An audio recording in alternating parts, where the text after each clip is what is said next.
Buddhade Srimati Bhaktivedanta Swami Niti Namane Namaste Saraswati Deve Gauravani Prachadane Nirvishesha Shunyavadi Paschatya Deshatarane Sri Krishna Chaitanya Prabhu Nityananda Sri Advaita Gadada Shivasati Gaurabhakta Hare Krishna, Krishna Krishna, Hare Hare, Hare Rama, Rama Rama, Hare Hare. And from Srimad Bhagavatam Canto 10, chapter 29, verse 4. Nishamya Gitam Tad Anangavadanam Rajastriya Krishna Grahita Manasa Jagmar Anonya Malakshato Jama Sayatra Kanto Javaloka Kundula.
Neshamya, hearing Gitam, the music, Tat, that, Ananga, Cupid, Vardhanam, which fortifies, Vrajastriya, the young women of Vraja, Krishna, by Krishna, Grihita, seized, Manasa, whose minds, Ajagmu, they went, Anonyam, to one another, Alakshita, unnoticed, Ujjama, they're going forward, Sa, he, Yatra, where, Kanta, their boyfriend, Java, because of their haste, Lola, swinging, Kundala, whose earrings. Translation: when the young women of Vrindavan heard Krishna's flute song, which aroused romantic feelings, their minds were captivated by the Lord. They went to where their lover waited, each unknown to the others, moving so quickly that the earrings swung back and forth. Purport, apparently each gopi went secretly hoping to avoid advertising to her rivals the fact that young Krishna was in the mood for romantic affairs. Sri Vishnu Chakravarti poetically describes the situation as follows. Krishna instigated a terrible act of thievery in Vrindavan when he played on his flute. The song of his flute entered through the ears of the gopis into the inner treasure chamber of their hearts. That wonderful music stole all their most valuable possessions, their sobriety, shyness, fear, and discrimination, along with their very minds. And in a split second, this music delivered all these goods to Krishna. Now each gopi went to beg the Lord to return her personal property. Each beautiful young girl was thinking, I have to capture that great thief. And thus they went forward, each unknown to the others. So this is describing the initial response of the gopis to hearing the flute of Krishna. This, of course, is described in the previous verses. He did this at a particular time on the full moon night of the autumn season when he had entered into the Kaishore age. So it was, the night itself was very suitable for this type of activity of Madhurya Rasa. And then he played his flute at that time. And the flute itself, though it is simply music, it was actually a song. And the song of the flute gave a message to the gopis to come and meet him in the forest. And it was not a normal song, because we see here it is called Ananga Vardhanam. It increased Cupid. Ananga means Cupid. So it increased their love for Krishna. So this was the nature of the song of the flute. Now in other places the flute has other uses. Sometimes Krishna uses the flute to call the cows and the calves. Other times he uses it to call all the people of Vrindavan. When he comes back in the evening, he plays his flute, and everyone hears the flute, and then they understand Krishna is returning home. Other times he plays the flute in the forest, and the cowherd boys dance to the song of his flute. So in this case, it was especially meant for the gopis. And understandably, we understand this in this incident, the other people didn't hear the flute. Only the gopis heard this flute. And it increased their love for Krishna in Madhurya Rasa. So, very, very special song of the flute. Of course, the flute is one of the unique features of Krishna. There are 64 items mentioned in relation to qualities of Krishna, and 4 of those are very, very special. And they are manifested Krishna and not the other forms of the Lord. So one of those special qualities is his sweet flute. So it is a unique feature of Krishna to play the flute in such a way that it gives bliss to all living entities. And here is giving bliss to the gopis in a particular way. That is Madhurya Rasa. So a very, very unique feature of Krishna, the sound of this flute. So immediately when they heard it, they understood it was Krishna calling, and it had a certain message for them. And actually it had a special message for each of the gopis. So it mentions here that each of the gopis went to Krishna very eagerly, unnoticed by the other gopis. So in other words, there was no plan to go there. And when they heard the flute, each one thought, Krishna is calling me, particularly. So of course each is an individual, and Krishna can call each one by his inconceivable potency, just as he can please different living entities simultaneously and individually, even if they're in different rasas. So in this case, he could please each gopi individually, and each one responded as if this were a personal message for this particular gopi. So very eagerly each of the gopis went to Krishna. And it describes here Krishna grihita manasa. Their minds were taken away by Krishna. So of course, sometimes a phrase like this is used, grihita manasa, to indicate when someone is possessed by a ghost or something. They're grihita manasa. Their minds are completely elsewhere. In this way, it is taken away by Krishna. He's like the ghost taking away their mind or whatever. Their minds are completely occupied by Krishna. Mm-hmm. But it also indicates that Krishna is like a thief, and very forcibly the thief takes things away without one's consent or knowledge. So in this way, by playing his flute, their minds were so attracted to Krishna that without their even knowing it or against their will, they became attracted to Krishna. So, what did Krishna steal? Their minds, of course. They became completely attracted to him. But also their qualities. So, self-control is one of the qualities of a person. They have a certain intelligence and a certain determination, etc. And they're in control of their conduct and their words and their activities, etc.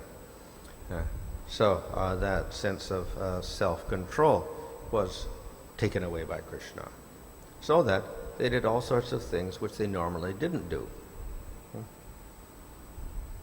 So the gopis are described as the best of women. They were of very, very good conduct, the highest conduct, knowers of dharma and followers of good conduct. Yet, when they heard the flute, they forgot everything.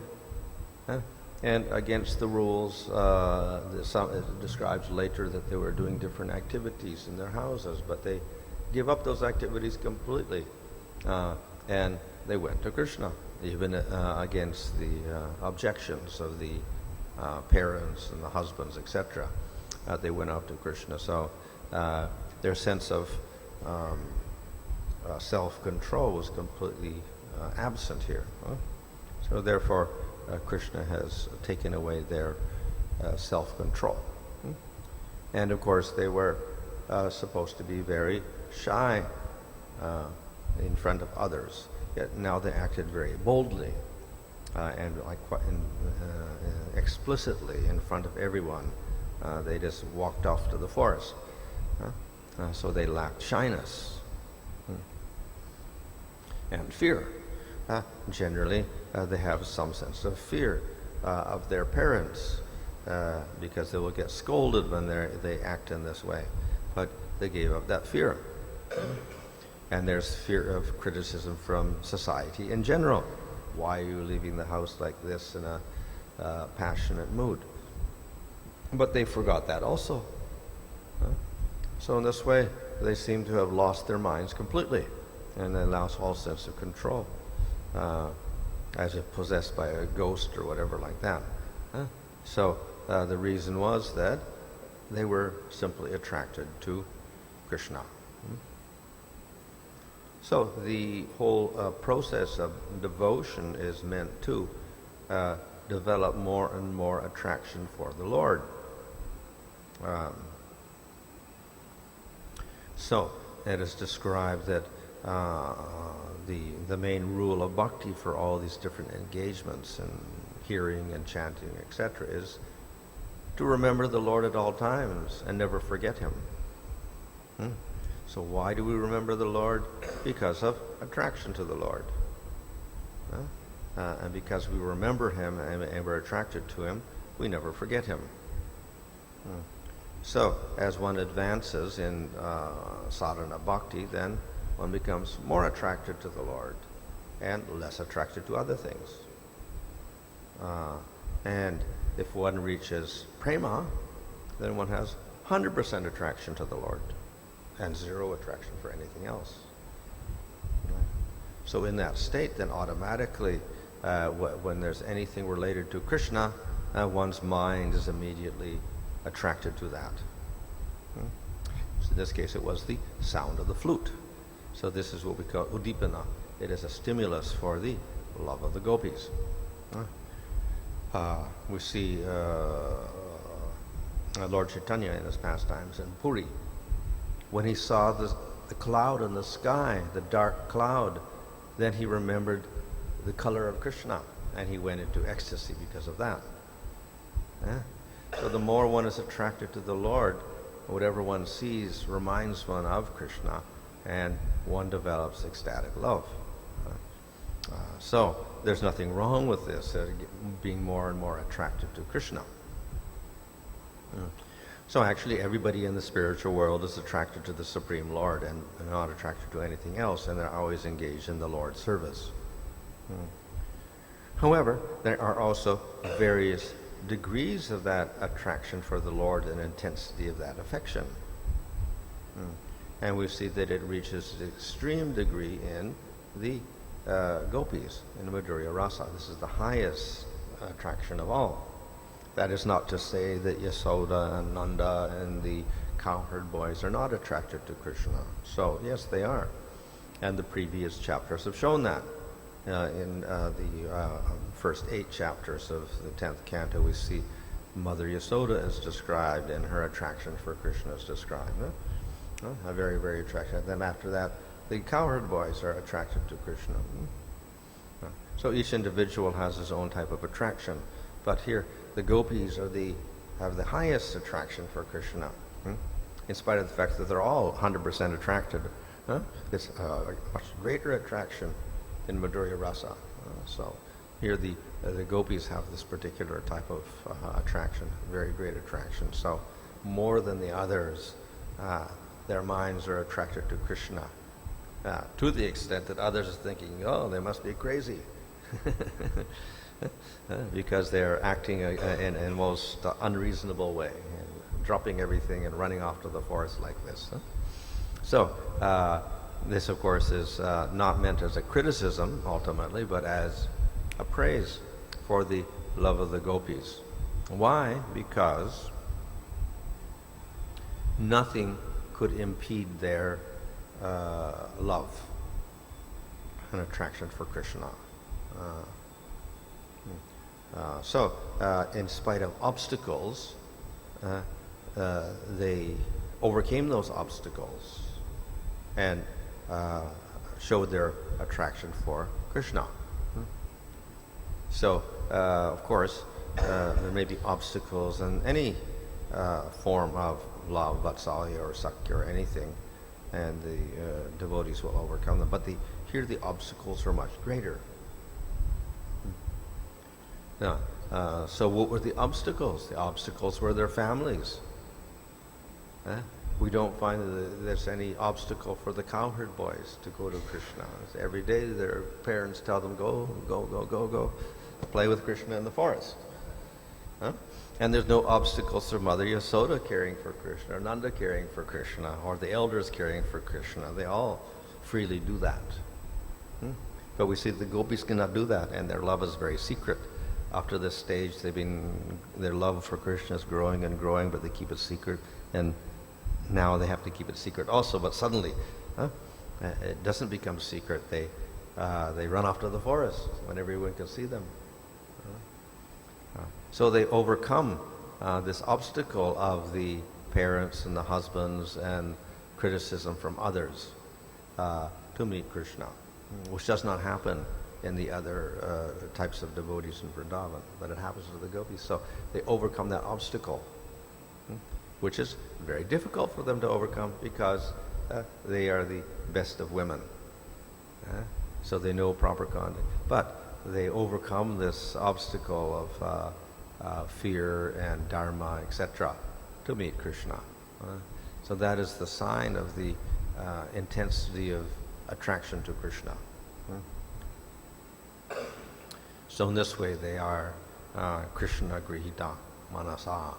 Their minds are completely overpowered by Krishna, or stolen by Krishna. So the nature of their love is that they are very attracted to Krishna, but simultaneously they criticize Krishna. Why are you doing this to us? Of course, ultimately, they desire Krishna, but as the nature of their love is that they criticize Krishna. So, therefore, when we talk about their hearts being stolen by Krishna, this, of course, is not just an observation from outside, it is an observation of the gopis themselves. They say, Krishna has stolen our minds. We don't want to be attracted to him, but he is attracted to us in this way. And therefore, we have no sense of control. So, of course, it's also an excuse. Why did they act in this way against their parents and against dharma, etc.? And they can say, we can't help it. Krishna's done this to us. He's stolen our hearts. We didn't want our hearts stolen. He stole it. So a thief stealing means it's unwilling. We don't want the theft to take place, but nevertheless the thief comes and steals something against, forcibly. So in this way, Krishna Grihita Manasa means that Krishna forcibly has taken away their minds and their self-control and their dharma, etc., in spite of their protests. So they're not at fault. Krishna's at fault because he's so attractive. So this is a criticism of Krishna in love, and ultimately it is a praise of Krishna because of his attractive qualities. So it is a praise for the flute song of Krishna. It is a praise of Krishna's wonderful qualities and his beauty and his words, etc., which are all attractive. So this is the reason why they overcome all of these different obstacles or whatever, and they go to the forest in spite of obstacles, etc., because of attraction for the Lord. So, in this way, of course, it shows that ultimately attraction for the Lord is superior to everything else. It is superior even to dharma, because this whole incident of the gopis going to the forest is not in any way criticized. It is praised by Sukadeva Goswami, Vyasadeva, and others. So in spite of the fact that they forgot about dharma, etc., their conduct is praised. Why? Because it was the highest attraction for the Lord.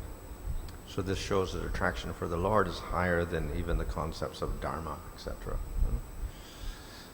So no criticism on the part of for the actions of the gopis, in spite of how they acted in this particular manner. So each went on her own, which means that the message was an individual invitation to each gopi. So later on it's described how Krishna satisfied each gopi, and in the rasa dance itself, Krishna expanded himself, and he was with each gopi. And each gopi thought, Krishna's only with me. And they didn't see that Krishna had expanded himself into all these other forms. So by his inconceivable potency, Krishna can respond to each individual in such a way that they even think that Krishna is only with them. As we see also with the cowherd boys, when Krishna goes to the forest and eats his lunch with the cowherd boys, then each cowherd boy thinks Krishna is with me. So there's millions of cowherd boys, and Krishna's with each one, eating his lunch personally with each one. Well, similarly with the gopis, he can give a message to each one, and each one responds in a very personal way. So in this way, each of the gopis is satisfied. So they all went. Everyone, all the gopis heard, and they all became attracted to Krishna, and they all left their houses and went off to the forest to Krishna. And it describes here that their earrings were swinging very quickly because they were moving into the forest very quickly to meet Krishna, which means that out of eagerness they moved very, very swiftly into the forest because of that attraction for Krishna. later describe the various irregularities in their ornamentation and how they moved in the forest, etc. But anyway, this description here shows their eagerness to meet Krishna in the forest. So this is simply the beginning of the description of how the gopis go to the forest, and later the meeting in the forest is described with Krishna. So the eagerness leads to their activity of leaving their houses and rushing off to the forest. And this shows their great eagerness to please Krishna. And when they finally meet Krishna, then something extraordinary happens. Krishna does not welcome them at all. So we find there another obstacle to their love, because then Krishna says, oh, you should go home. You shouldn't be here in the forest. Not good. Girls shouldn't come into the forest at night alone and get criticized, and there's wild animals here, etc. So you should go home. So their eagerness is there, and then there's an interruption again in the form of Krishna refusing them. So we find many obstacles to the gopis' love. Some, of course, are from outsiders, and then there is opposition from Krishna himself. Of course, we find that this opposition is not real opposition. It is a joke, more or less, that Krishna is playing on them. But this increases their love for him, in spite of the fact that they feel temporarily discouraged by his words. So, in this way, this introduction here shows the supreme attraction that the gopis have for Krishna, such that they leave everything immediately and run off to the forest. So of all the different types of devotees described up till now, we've had a description of the parental rasa with Yasoda and Nanda and the elders. Then we had a description of the cowherd boys rasa with Krishna, and Sakya rasa. There is, of course, Dasya rasa also exhibited in some small children who are servants of Krishna. So all of these rasas are wonderful because they're all concentrated on Krishna as a cowherd boy. But the most attractive and most intense is that of the gopis, that in Madhurya rasa. So after describing these other rasas, finally the Madhurya rasa is described in these chapters. And after this description of the Rasa Lila in 5 chapters, then very quickly the activities in Vrindavan end, and then it proceeds Krishna leaving Vrindavan, etc. However, we know that this activity, the Rasa Lila, started when he was 8 years old and continued till he was 11 years old. So actually every night after this period, the Rasa Lila continued for several years. So the activities of Madhurya Rasa continued in Vrindavan for some time before Krishna actually left. But these chapters here are placed here to show the ultimate attraction in Madhurya Rasa for Krishna, how strong it is. So it's placed in this particular position near the end of the Vrindavan pastimes.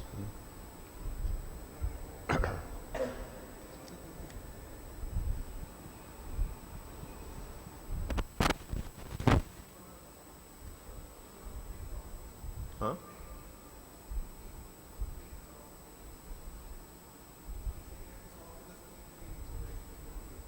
What is that? Oh, yeah.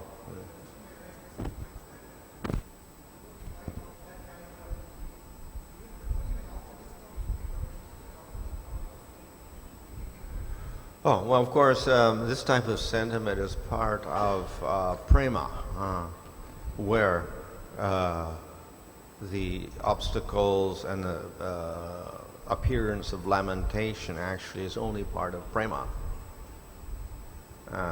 Now, in the material world, that is not so. We have lamentation completely independent of love, and actually the lamentation does not resolve into love, whereas in the spiritual world, everything, all the lamentation resolves into joy, ultimately. So it's a little bit different.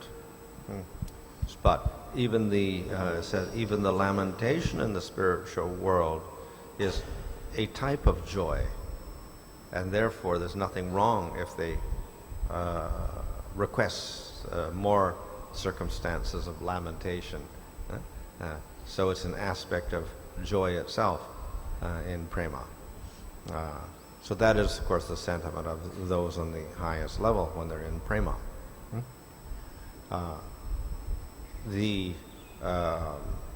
Of course, the prayer of Kunti is there.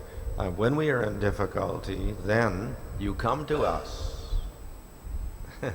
So she's praying for the difficulties so that Krishna will come and appear before them.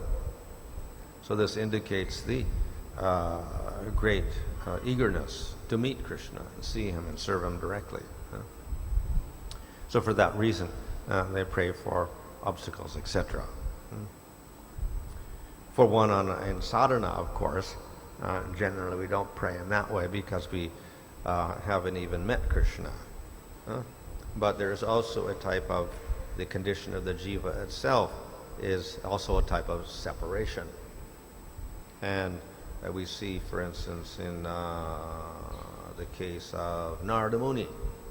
In bhava stage, he saw Krishna once, and then the Lord said, I will not appear to you again, because this separation will increase your attraction and cause you to become more attracted, and then you will reach prema. So the separation in the material world that the devotee feels acts as an impetus also for further advancement. He's not praying for the separation as such, but that feeling of separation is a cause for his advancement, because he becomes eager to increase his devotion and reach the level of prema.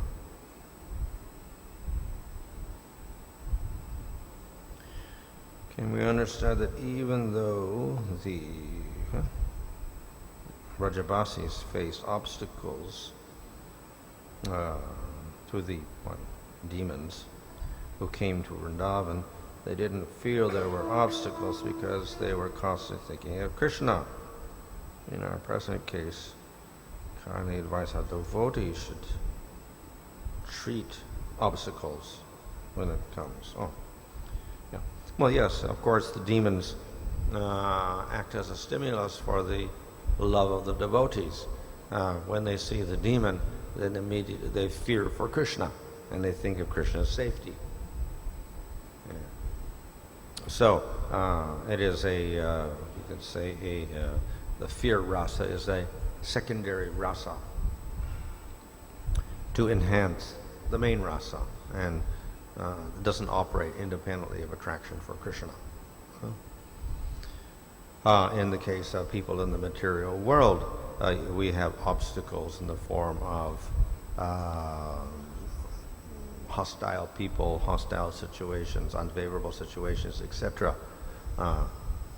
which of course are a little bit different, because those obstacles are there, part of the material world, and we don't have prema, so they're not the fear that we may experience from them, or the disgust that we may experience for them is not related to Krishna at all, because we're not in the level of prema or even bhava stage. In any case,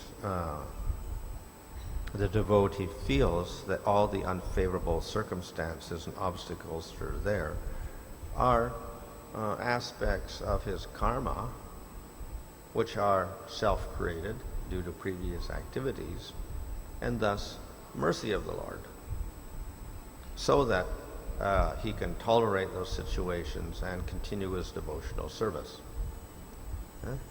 So they're mercy in the sense that they are a chance for the devotee to realize his mistakes in the past, and continue his devotional service very steadily. And if he does so, then it says he becomes Doya Bak. He becomes the rightful recipient of the Lord's mercy because of that attitude of continuous devotion in spite of the obstacles. So, therefore, the obstacles act as a stimulus for his determination to devotional service. And the Lord is pleased with that. And then he gives mercy to the devotee.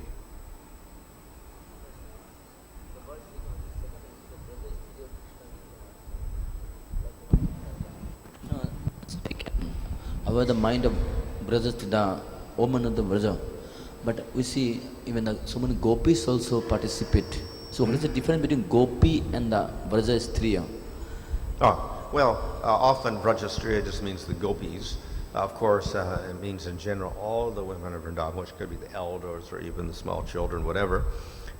In this case, it obviously means the gopis.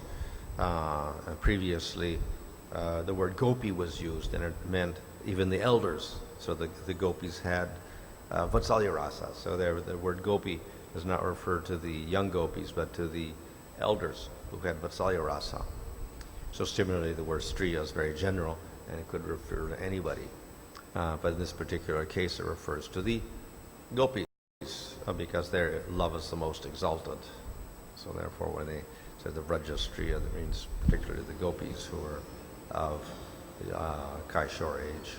Can you say that even this Striya means the married woman? Huh? Married woman means in those who are married in the... Not necessarily.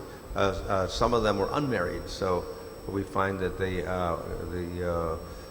in the previous year, in the winter season, the unmarried Kumaris were praying that they get Krishna as their husband. Yeah. So some of the gopis who came to the Rasa, they were also unmarried, and some of them were married. So we have married and unmarried, and they're all Vraja Striya. And another question, Mahasi, the flute, what Krishna is playing, is acting different way. Like when Krishna comes from a forest to the Vrindavan, that time also he plays flute, and it acts different way. Here also, Krishna's flute is just calling all the Vraja Striya, means all the gopis. So how Krishna is attracting each and every gopis with his flute? How Krishna is attracting each and every gopi? Well, that's his inconceivable power, and the other people actually didn't even hear the flute, of all things. So this is the nature of Krishna's inconceivable powers, that some can hear, some cannot hear, or if they hear in a particular way, others do not. So the mere presence of Krishna can excite people in different ways. So some are excited when they see Krishna in Sakya Rasa. Simultaneously, the gopis are excited with Madhurya Rasa, and simultaneously the elders are excited with Vatsalya Rasa, simultaneously, and one Krishna is standing there. Or as when Krishna came into the arena of Kamsa, everybody saw him differently. His parents saw him in one way, the demons saw him in another way, Kamsa saw him in another way, the yogis saw him in another way. So simultaneously, everybody saw him differently.